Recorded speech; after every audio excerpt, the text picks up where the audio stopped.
our pilot's view as he runs in over Boscombe Down airfield in Wiltshire. It's the official Battle of Britain salute. At this airshow, the past meets the present, and the present salutes the past.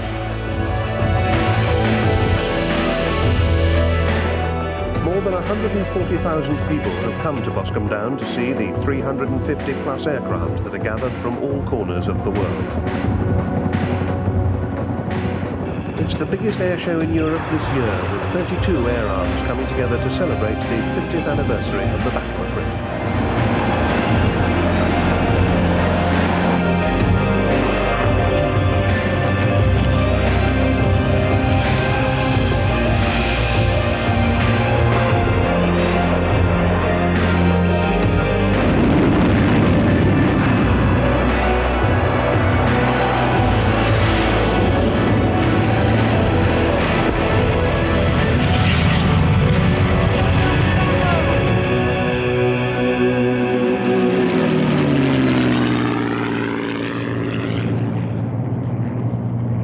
The show is organised by International Air Tattoo, and they're an integral part of the RAF's own charity, the Royal Air Force Benevolent Fund.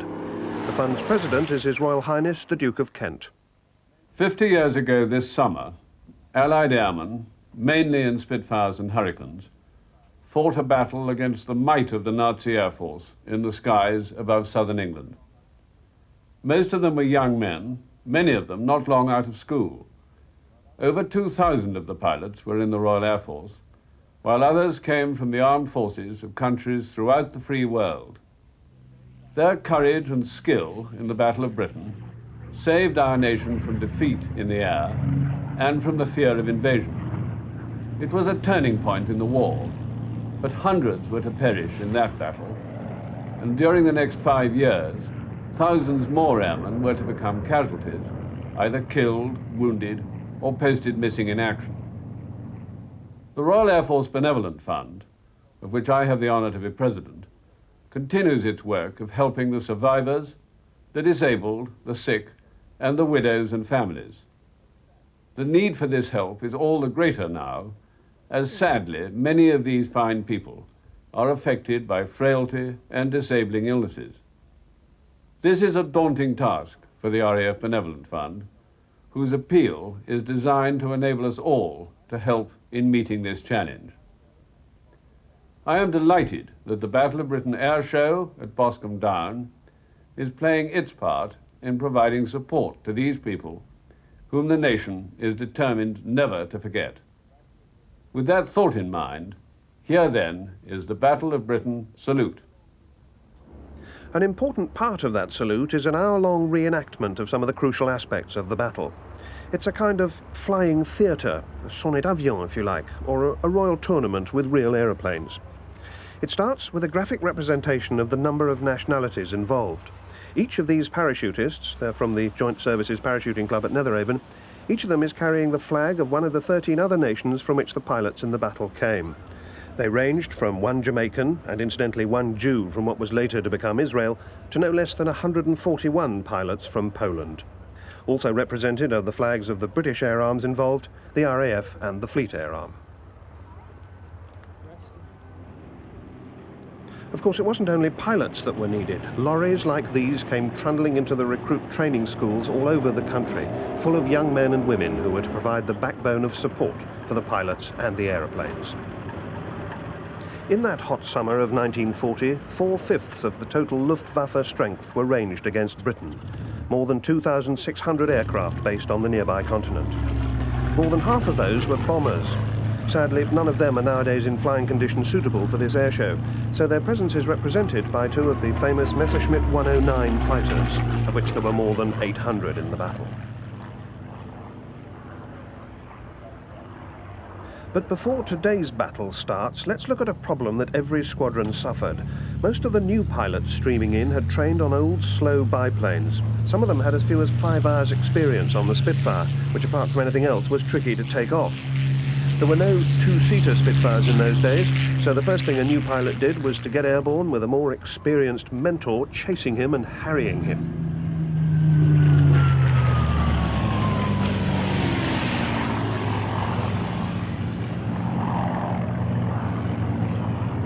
Red 3, I'm going to come at you from out of the sun. I want you to try and lose me. Red 3, water.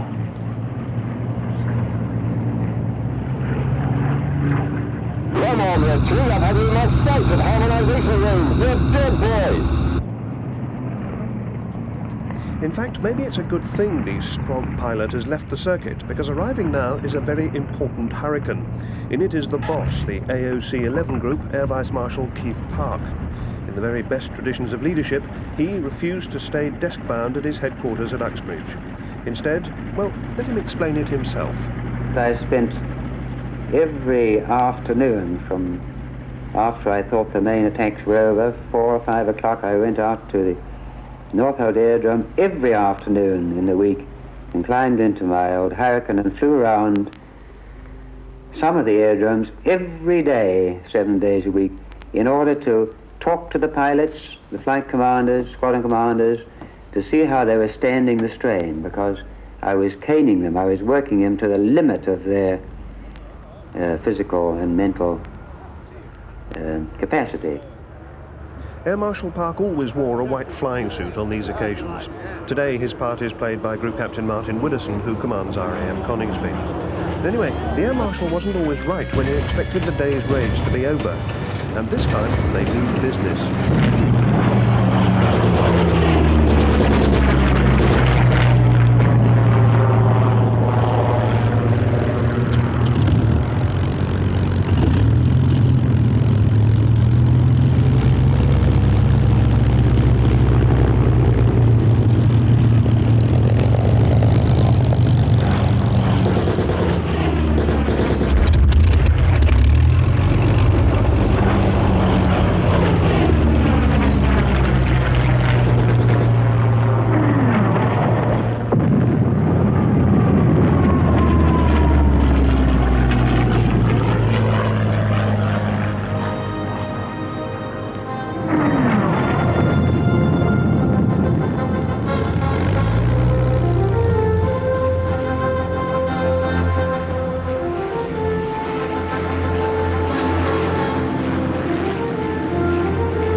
Young men going forth every morn to guard their native land and all that we stand for, holding in their hands these instruments of colossal and shattering power, of whom it may be said that every morn brought forth a noble chance, and every chance brought forth a noble night, deserve our gratitude, as do all the brave men.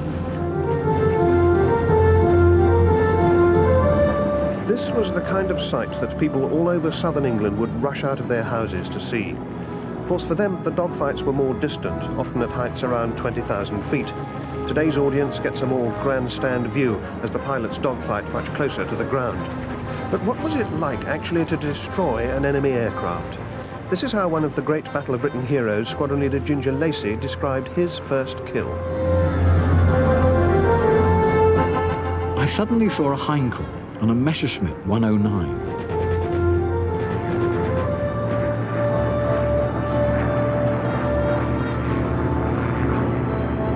Being 23 at the time, I felt very lonely, but I attacked for the first time. According to the book, I had to open the throttle fully, which I did, but the Messerschmitt was only cruising, so I overshot underneath him, doing about 100 miles an hour more than he was, and I never fired a shot. Luckily, he didn't see me, and I was able to do a complete orbit, coming in behind him again.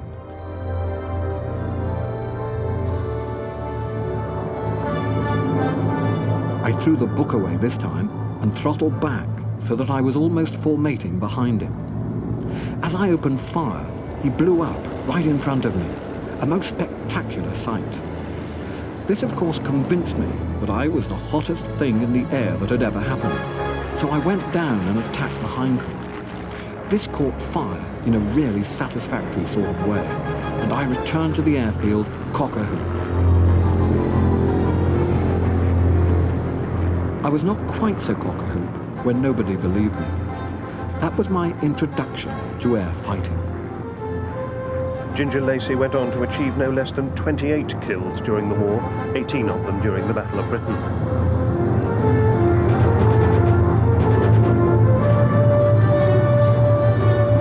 In fact, from the looks of this Messerschmitt, it's about to become one of those kill statistics. And this is the guy that did it. There's the smoking result. The other sight that people prayed for at the end of a dogfight was the victory roll from the winner.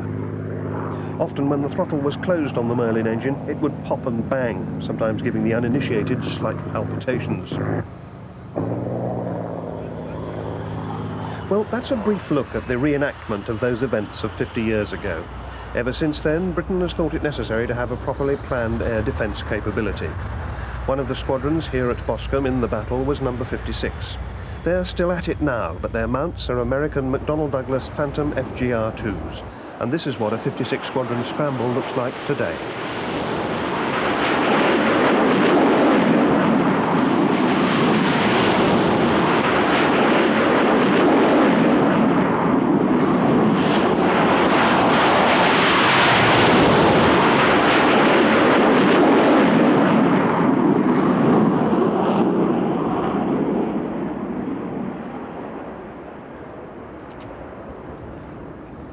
So here are 4 of the Phantoms of 56 Squadron breaking from Echelon Port.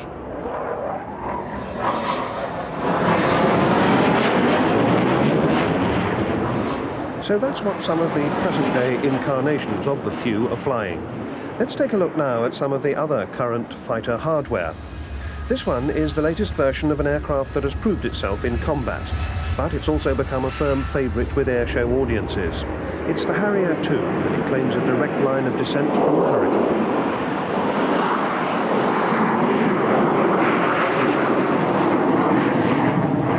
As you'd expect from a modern fighter, it's fast and agile. But the thing that always amazes people, no matter how many times they see it, is that it can come to a full stop and perform like a helicopter. Of course, that's not just a crowd puller. The ability to take off and land almost anywhere that's flattish is important to the military. Hence, for instance, the US Marines have this aircraft, as does the Royal Navy and the RAF. That version of the Harrier, the GR5, is mostly for ground attack, that's to say hitting things on the ground rather than in the air. This aircraft does nothing else. It's a sort of one-off design that came about because the US forces discovered in Vietnam that they didn't have anything that would do that job satisfactorily. These are A-10 Thunderbolts, known to their friends as tank busters, or rather unflatteringly, warthogs. They have huge firepower, a cannon that's 20 times more powerful than the aircraft guns in World War II. It fires an astonishing 4,200 rounds a minute. That's 70 explosive shells every second. The A-10 also carries 28 bombs, including laser-guided smart bombs or Maverick missiles.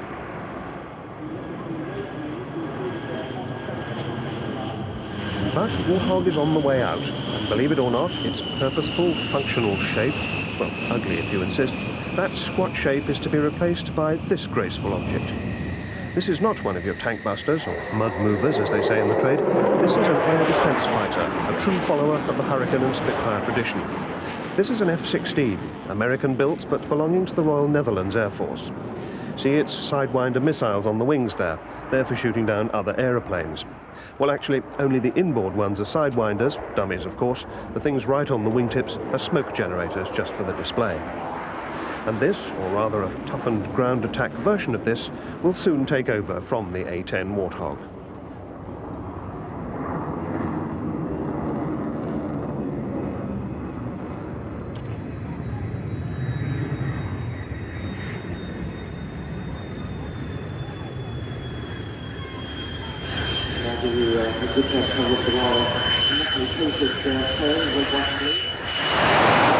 And this fire-breathing monster is another ground attack fighter, or light bomber, and for ground, read sea attack as well. This is the Seppercat Jaguar, with its rather duck-like undercarriage. It was one of the early joint projects between Britain and France. It was built in the 60s by a joint company specially set up by Breguet of France and BAC of Britain. It's still in service with several other countries, as well as Britain and France.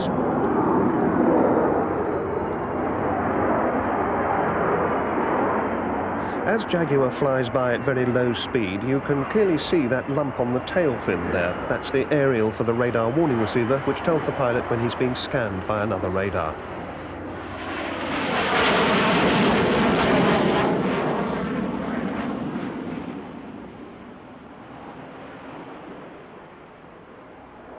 And here's an aircraft that owes its continued existence to the Jaguar. In the 70s, the French Navy was going to replace its carrier-borne fighter bomber, the Étendard, that means standard, with a special naval version of the Jaguar. That never came about, partly because the British half of the team wasn't interested. So the French developed this, the Super Étendard. It was Argentine Étendards that caused so much damage to the British fleet in the Falklands with their Exocet missiles. Anyway, you can see the arrestor hook under the tail there for carrier landings and the refueling probe above the nose.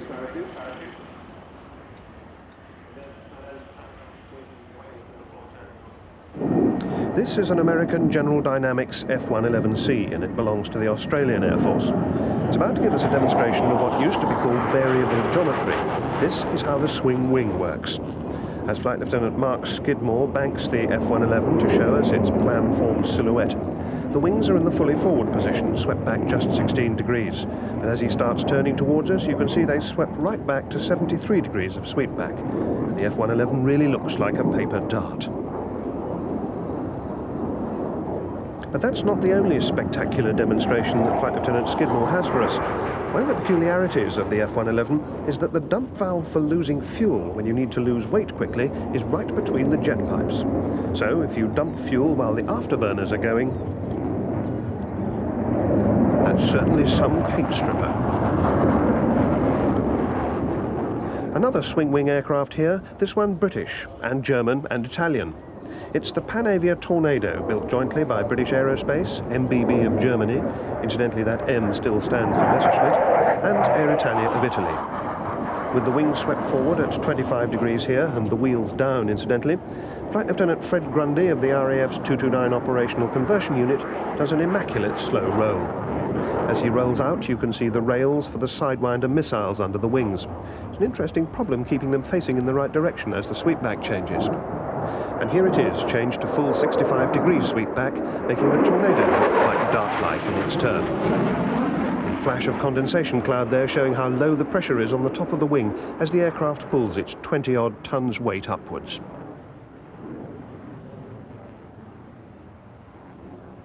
Flight Lieutenant Martin Parker, the navigator, obviously enjoying himself, as Fred Grundy demonstrates a unique feature of the Tornado, those so-called buckets that reverse the thrust of the engines for shorter landings. One of the striking things about this airshow is the number of formations to be seen. We'll take a closer look at 3 of them now, with another 2 to come later. These are a group that you won't often see in this country. They're McDonnell Douglas CF-18A Hornets of the Canadian Armed Forces. They've come over from 439 TAC Fighter Squadron at Baden-Sollingen in Germany, and they're at the show to commemorate the 90 Canadians who flew in the Battle of Britain, 20 of whom died in the battle.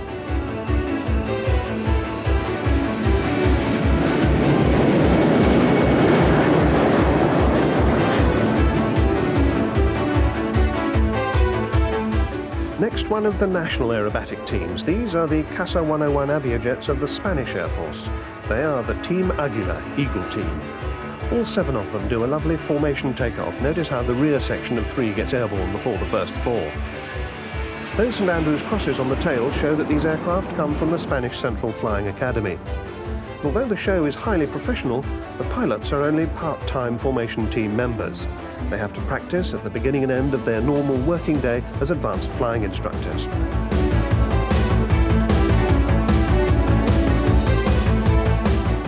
As with all formation aerobatic teams, there are plenty of wonderful photo opportunities for the audience. The best are usually when the teams do what they call their breaks.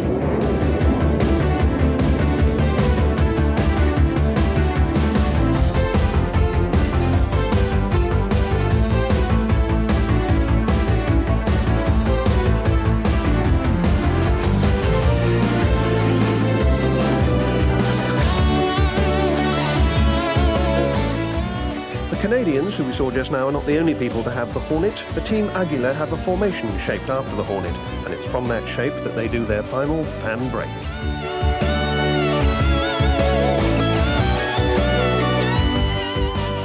Now these gents are even more part-time than the Spanish. They are the Patrouille Suisse, the Swiss national aerobatic team.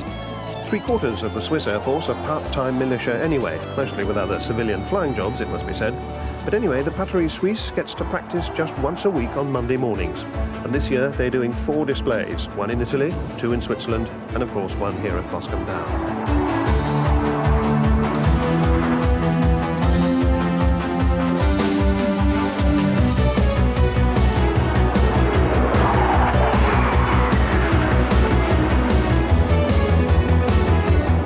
The great thing about the Swiss Air Force, though, for the older aviation buffs, is that they still fly the Hawker Hunter, one of those links in the chain between the Hurricane and the Harrier.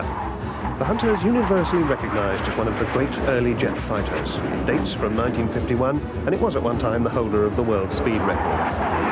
Here, with the main formation of the Patrouille Suisse going in one direction and a solo heading towards it, is what's universally known amongst aerobatic teams as a goose.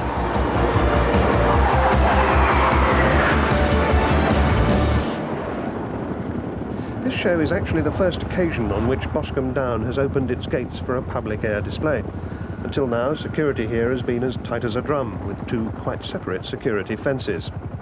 It's where the military test their aircraft and armaments and work on the sophisticated electronics that go into today's warplanes. But it was also a Battle of Britain fighter station.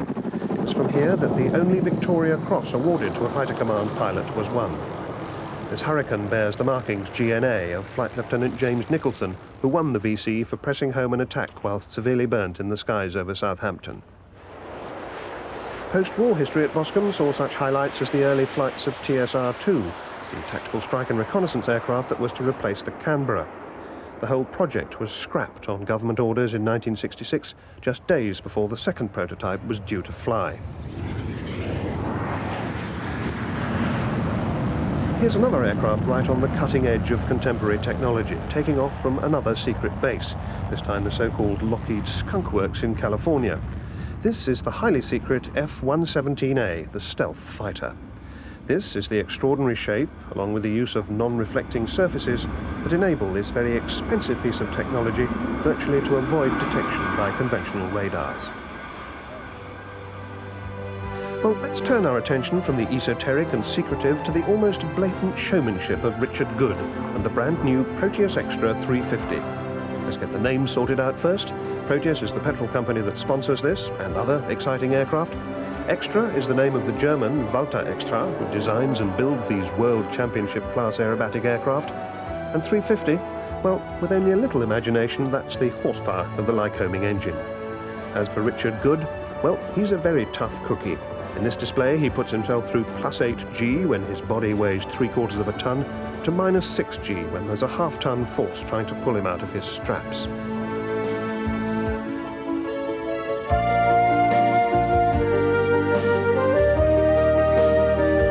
Watch here as he does a tail slide. With the aeroplane going straight up, he cuts the power and holds it straight. The speed drops off to 0, and then still pointing upwards, the aeroplane slides backwards before it tips over. You have to hold the controls very firmly because with backwards airflow they can be slammed onto their limiting stops and damaged.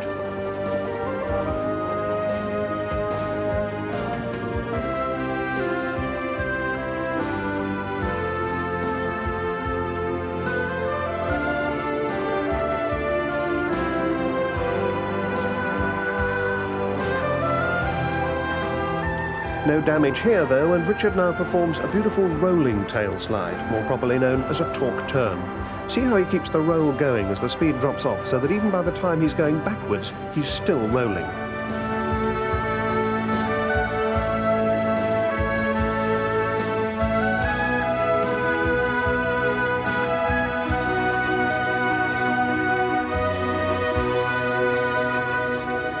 As you might expect, Richard Good has his own upside-down way of taking his leave of the Spitfires that are here for the salute. We've actually got 13 of them today, as well as 2 Hurricanes. It would never have been possible to get this many historic aircraft together in flying condition without years of dedicated care and attention to their needs. In a small hangar on the edge of a field in North Hampshire, half a dozen men spend their working lives repairing and restoring Spitfires, and even building them from new. It's all run by Dick Melton, who used to be an RAF mechanic, and his wife Carol and their staff of 6. Between them, they rebuild the past. They painstakingly put back together the shattered stuff that dreams are made of. Under their hands, new Spitfires emerge phoenix-like from the rubble of neglect, disrepair and catastrophe.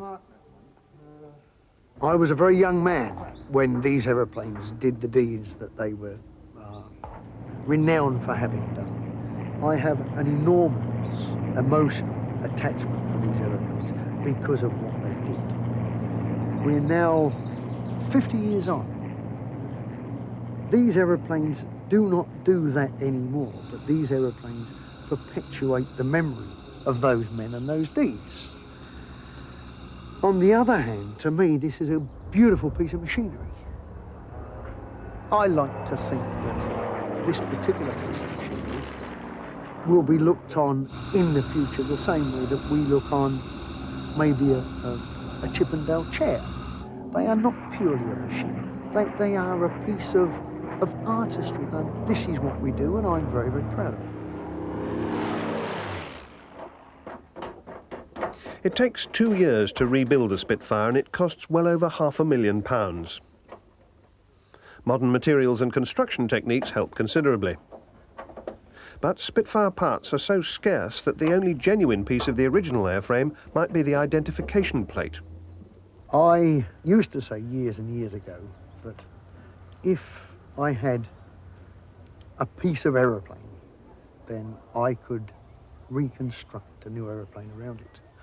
I say very much in jest these days that if you give me a data plate, I can build an aeroplane around it. There is, of course, another sacred original, the Rolls-Royce Merlin engine. But actually, so many Merlins were made that Dick says getting hold of them and restoring them is really the easy bit. Easy or hard to restore, though, the Spitfire of the 90s looks, flies and sounds just like the Spitfire of the 40s.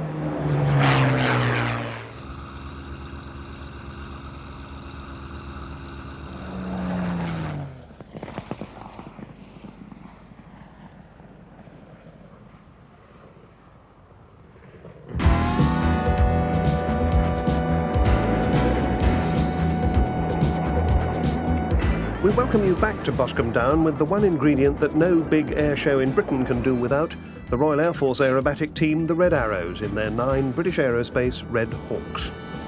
Here they've taken off in 2 sections, a 5 and a 4, and they're getting together into that basic immaculate diamond shape that has become a byword for aerobatic precision.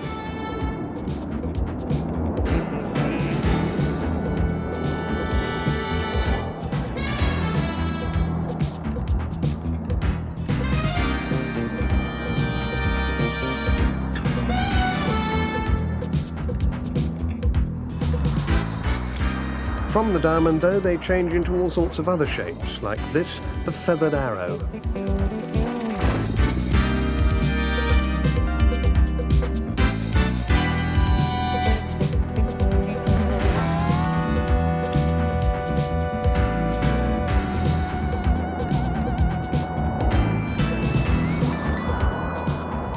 A lot of their formation shapes depict other aircraft types. This one's called Tornado.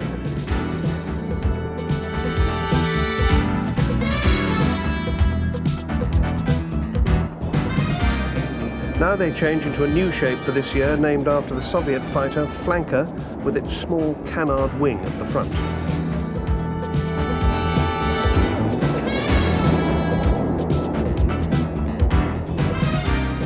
This is called Apollo, after the American spaceship.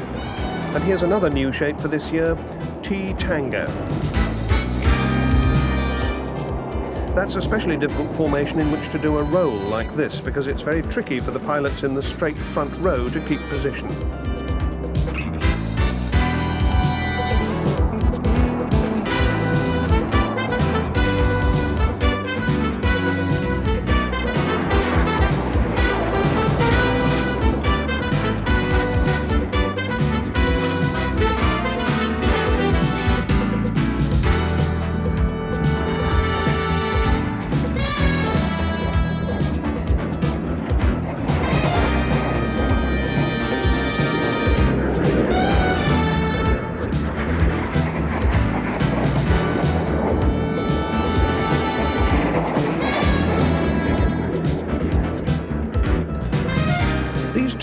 called the synchro pair because of their synchronized as opposed to formation aerobatics, and this is a new maneuver for them. They call it the revolver.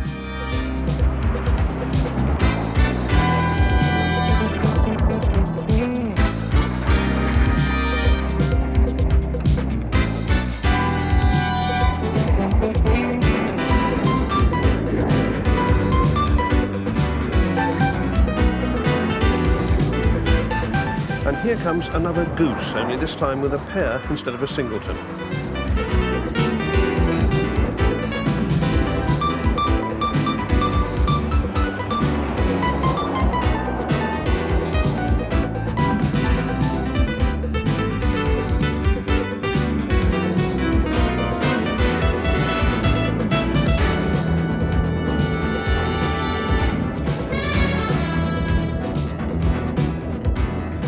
The Red Arrows are a full-time display team, although they do have a war role in which their aircraft would quickly be camouflaged and remodified to carry missiles and guns. But each year in October, they start out with 6 team members from the season just finished and 3 new members. They train throughout the winter and they get their clearance for their display in April. Between then and the end of September, they do more than 100 displays. This year, they've broken new ground by going to Moscow.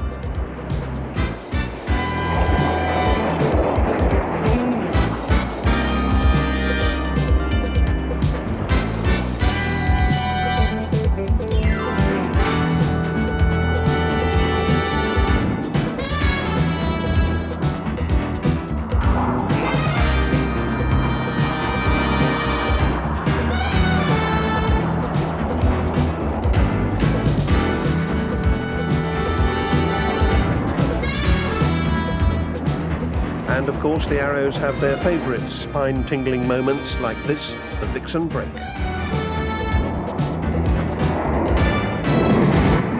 In some contrast, here's a complete newcomer to the British airshow scene.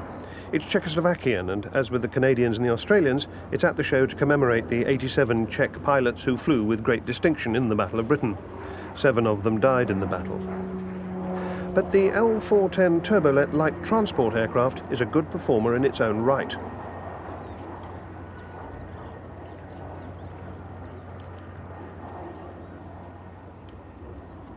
For one thing, you can see how manoeuvrable it is as test pilot Vladimir Vulk sideslips it on the approach.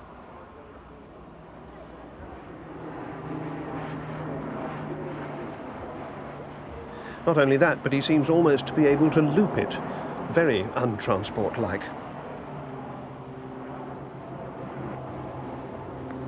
But the turbolet's real forte is short landings, helped in this instance by immaculate positioning by Vladimir Vulk. Listen for the 3 squeaks as the wheels touch almost simultaneously. And instantly, it's stopped. Of course, that landing was helped by the reverse thrust of the propellers. And here, Vladimir is using differential reverse to spin his little beauty on a sixpence, or should that be a krona?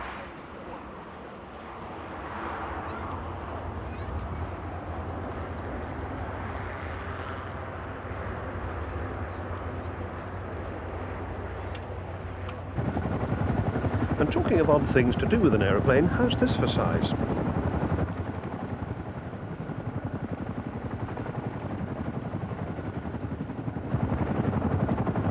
Like some great child's toy, doesn't it? Or perhaps a begging dog with its front paws tucked under in supplication. What it actually is a Boeing Chinook HC-1 of number 240 Operational Conversion Unit at Odium in Hampshire. And the man doing these odd things with it is Flight Lieutenant Peter Ward, who's an instructor on the OCU.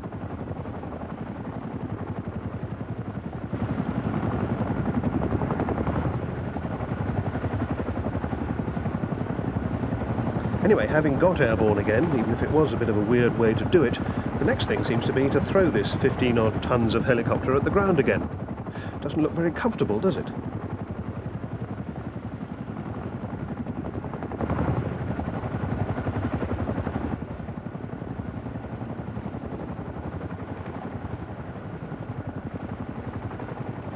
On a more serious note, these Chinooks are amazingly rugged.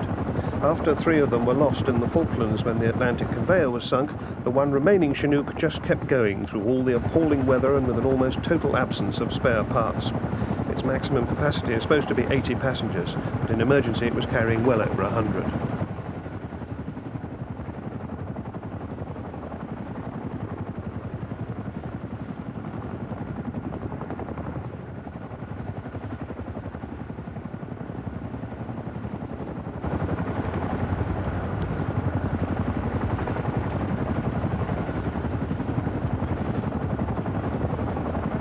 Now, if you're looking for more demonstrations of manoeuvrability, this is not the place to find them.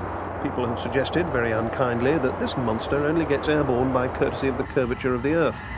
This is another Boeing product, although rather older than the Chinook. In fact, it dates from the early 50s in its original form. It is the B-52, the Buffy, or the Stratofortress. But this is what's taking over from the Buffy. This is the Rockwell International B-1B. And those 4 General Electric engines produce almost 32,000 pounds of static thrust each. That means that each one is nearly 6 times as powerful as the engine in a Red Arrow's Hawk. And you may be able to see there that the B-1B is another swing-wing aircraft, and its wings are now back to the full 67.5 degrees of sweep back. Both of those aircraft belong to SAC Strategic Air Command, and SAC needs airborne refuelers like this KC-135R. That's the refueling boom waving up and down. It's actually controlled by an operator in the back of the tanker, and he uses the manoeuvrability of the boom to place it precisely onto the refueling point of the receiving aircraft. But anyway, here's the B-52, not in need of fuel today, but back for a fast pass by the airfield.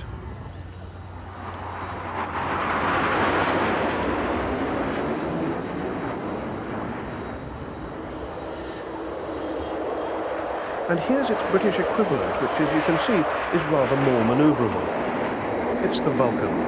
Mind you, before we start feeling too superior, let's not forget that the B-52 is still in service, and this Vulcan is the only one left flying after the Vulcan squadrons were disbanded in 1984. Every season we hear that it's going to be the last one for the Vulcan, but we're always grateful to see its graceful shape again the next year.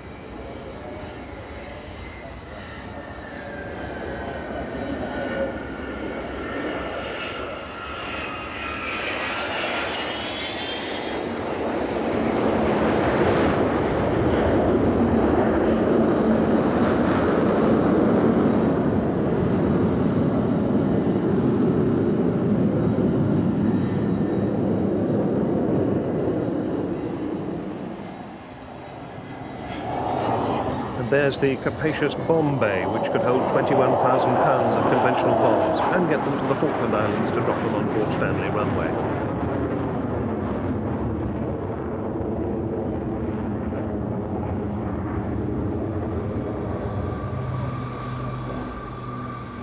And here's an even more venerable lady, although not quite going back to Battle of Britain days.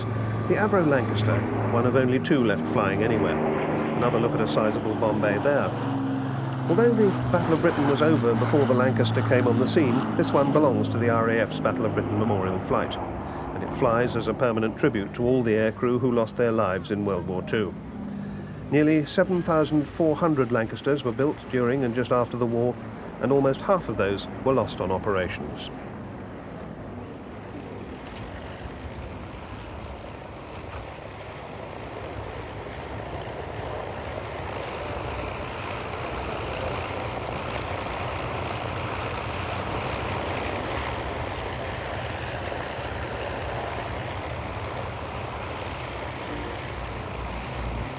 And here's the last of our major formations. It's a great pleasure to welcome the French national team, the Patrie de France, on one of their rare visits to Britain. This is their diamond formation, and here's an interesting variation that's new this year. 3 the right way up, 5 inverted. Great panache. The aircraft they fly is the joint Franco-German Alpha Jet, built by Dassault and Dornier, and it competes for the same markets as the Red Arrow's Hawk. Pulling up in Big Arrow there, and here's their smaller formation after 2 solo aircraft have split off. At the top of this manoeuvre, another of those brakes that raise the hairs on the back of your neck, the bomb burst.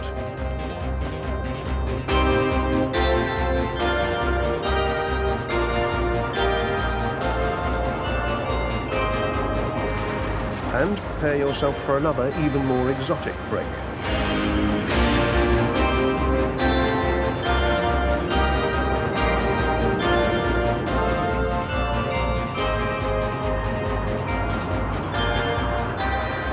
the French version of the rollbacks. You may remember the Red Arrows do it in pairs, one from each side of the formation. Well, the French do it alternately.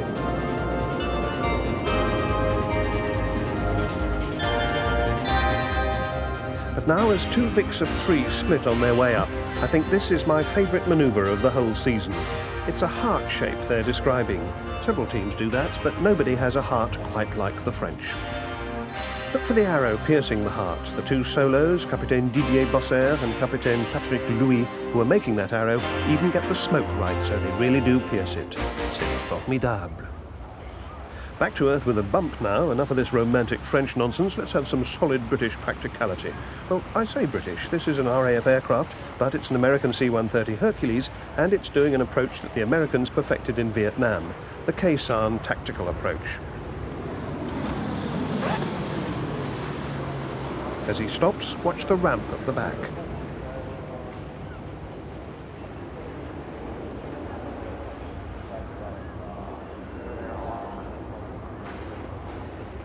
The C-130 is probably the most versatile aircraft in the world. Although many of its users, like the RAF, are the conventional armed services of nations everywhere, one of its more unlikely roles is with the US Coast Guard alongside their amphibious helicopter fleet. The Coast Guard is engaged in its own particular battle, a battle that's very different from 50 years ago. Now the enemies are the drug barons. On an average day, the Coast Guard seizes 3,500 pounds of marijuana and cocaine, much of it from Central America.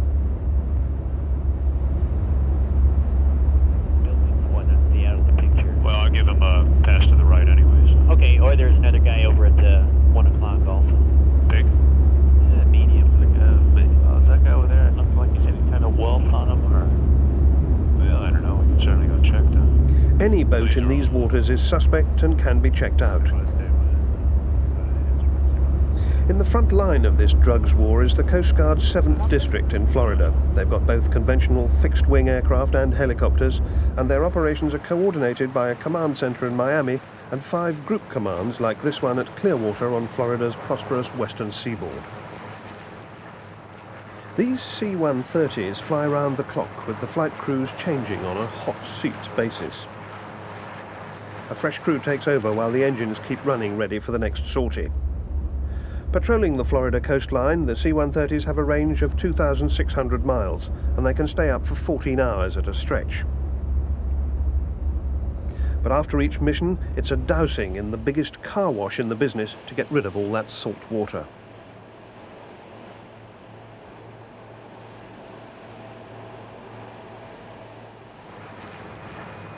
Much of the Coast Guard's time is spent on practice drills. Flight crews link up with armed boat crews who are really at the sharp end of the drugs interception business. They have to be prepared all the time for the unexpected, whether it's big ships needing urgent spares or small craft in trouble. The training also includes picking up dummy drug consignments which the C-130s dump into the sea.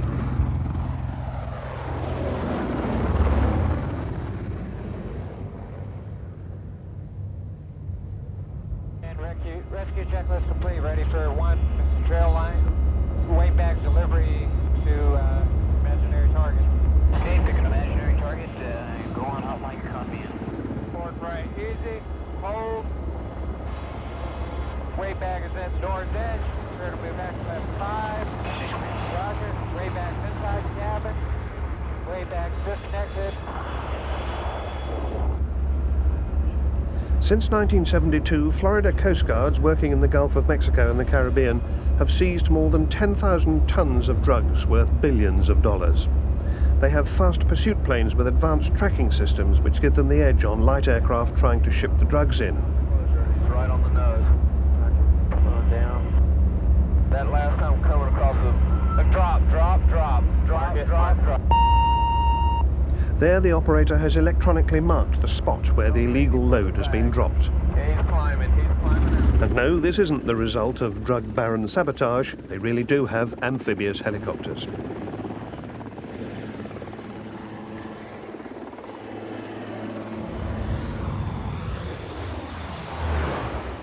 So the war goes on round Florida. Back in Britain, it's a different sort of struggle to support the people who gave their all in the Battle of Britain. The Spitfires and Hurricanes are coming to the end of their salute pageant.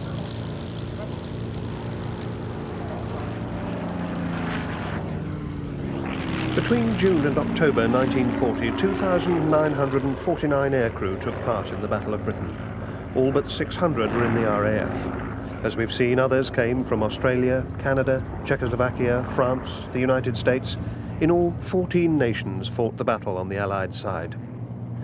In the words of the poem, the average Battle of Britain pilot was a common, unconsidered man who for a moment of time held the whole future of mankind in his two sweating palms and did not let it fall.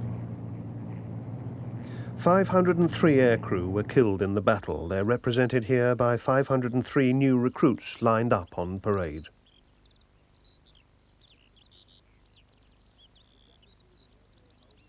The gratitude of every home in our island, in our empire, and indeed throughout the world, except in the abodes of the guilty, goes out to the British airmen who, undaunted by odds, unwearied in their constant challenge and mortal danger, are turning the tide of the world war by their prowess and by their devotion. Never in the field of human conflict was so much owed by so many to so few. This airshow commemorates the Battle of Britain and all those who fought in it. We salute them.